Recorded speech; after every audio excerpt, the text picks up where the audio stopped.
দোকানের ভেতরে বসে আছে রাহাত, একজন মোবাইল টেকনিশিয়ান। বয়স বেশি না, কিন্তু কাজে একদম মনোযোগী। একদিন বিকেলে হঠাৎ একজন কলেজ স্টুডেন্ট দোকানে ঢুকল। তার মুখে দুশ্চিন্তা। ভাই, ফোনটা চার্জ নেয় না, খুব দরকারি ফোন।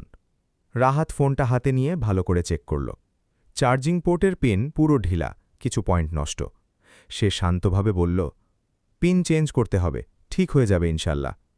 ছেলেটা একটু নার্ভাস হয়ে বলল, ভাই, কাল আমার অনলাইন এক্সাম, ফোনটা না ঠিক হলে আমি শেষ। এই কথাটা শুনে রাহাতের চোখে সিরিয়াস ভাব চলে আসলো। এটা এখন শুধু রিপেয়ার না, কারো ভবিষ্যতের ব্যাপার। কাজ শুরু। রাহাত ধীরে ধীরে ফোনটা খুলল, বোর্ডটা বের করে টেবিলে রাখল, হালকা করে ফ্লাক্স দিল, তারপর হট এয়ার দিয়ে পুরনো পিনটা গরম করতে লাগল। কিছুক্ষণ পর সে টুইজার্স দিয়ে নষ্ট পিনটা তুলে ফেলল। বোর্ডটা এখন খালি, ছোট ছোট প্যাড দেখা যাচ্ছে। সে খুব যত্ন করে জায়গাটা পরিষ্কার করল, যেন নতুন পিন বসাতে কোনো সমস্যা না হয়। চ্যালেঞ্জ মুহূর্ত। নতুন পিন বসানোর সময় একটু সমস্যা হলো, একটা পয়েন্ট ঠিকমতো ধরছিল না। রাহাত একটু থামল, গভীরভাবে দেখে আবার সোল্ডার করল। তার হাত স্টেডি, কারণ সে জানে এখানে ভুলের জায়গা নেই। শেষ ধাপ। অবশেষে সব পিন ঠিকমতো বসানো হলো।